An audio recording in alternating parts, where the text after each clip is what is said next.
হাজবেন্ডের হোয়াটসঅ্যাপ নাম্বারের মধ্যে থেকে ওনাকে আবিষ্কার করেছি।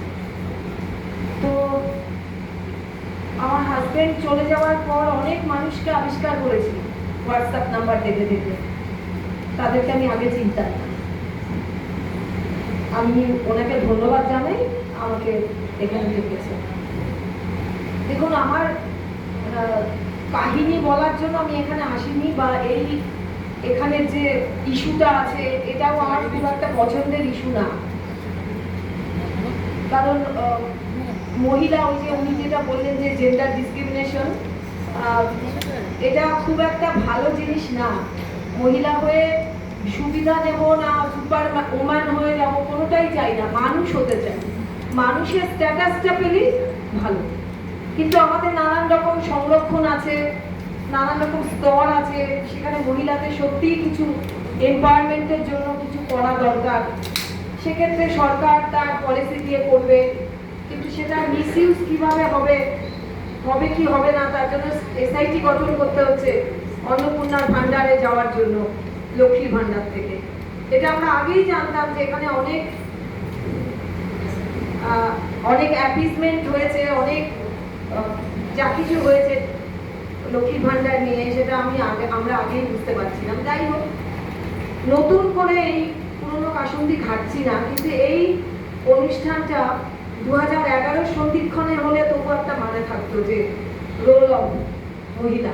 কিন্তু এটা ওই যে আরেকজন এখানে বললেন যে 15 বছরের এত ভালো শাসন আমাদের ছিল, কিন্তু তারপরে যখন এই বিষয়টা আনতে হচ্ছে, আবার কোনো মহিলা মুখ্যমন্ত্রী আমাদের এখানে নেই, তাহলে এটার মানেটা কি হলো?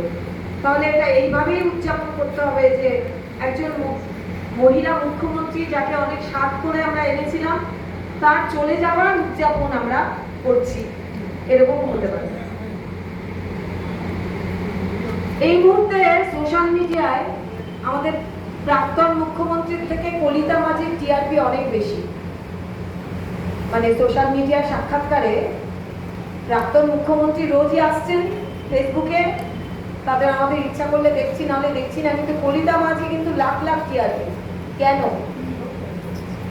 সবাই আমরা বুঝতে পারি যে ওই রকম একটা স্তর থেকে 2014 পর একজন মহিলা এই পর্যায়ে উঠতে পারলে তার জন্য সমাজ, তার দল, আমাদের রাষ্ট্র এবং তার পরিবার তাকে কতখানি সাপোর্ট করলে আজকে এই জায়গায় পৌঁছতে পারে। এবং তার আগে চন্দনা বাউরিও ছিলেন, বা অন্যান্য দল থেকে যারা এসছেন, প্রত্যেক মহিলার এই ওপরে উঠে প্রতিনিধিত্ব করার একটা বিশাল ভূমিকা আছে।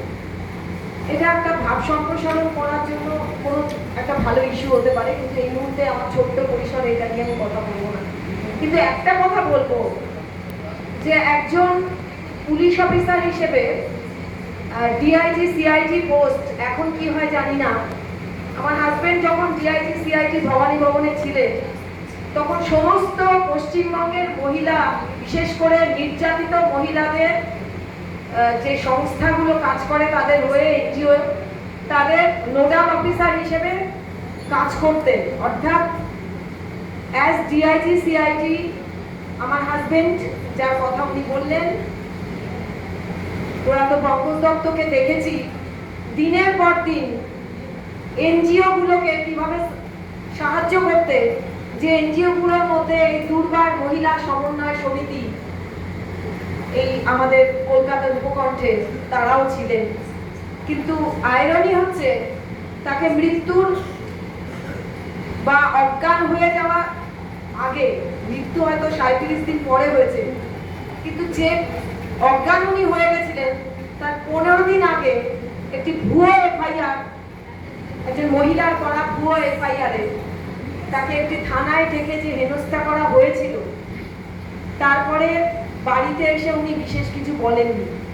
তার ভেতরে কি হচ্ছিল আমরা হয়তো বাইরের থেকে বুঝতে পারছি না, কিন্তু এতটা হবে সেটা বুঝতে পারিনি। আমি সর্বস্ব হারিয়েছি, কিন্তু রেজিমটা বদলে গেছে।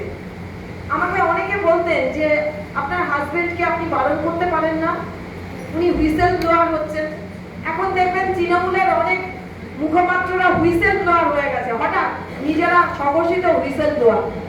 সেই হাতে উল্কি মারা হুইসেল ব্লোয়ার যারা এখন হয়েছে একাধিক, তারা নিত্য প্রতিদিন ওই ধরনের হুইসেল ব্লোয়ারকে যারা সাবধান করছিল এই রেজিমকে যে আপনি আপনার ডেঞ্জার মার্ক পার হবেন না, ডেঞ্জার মার্ক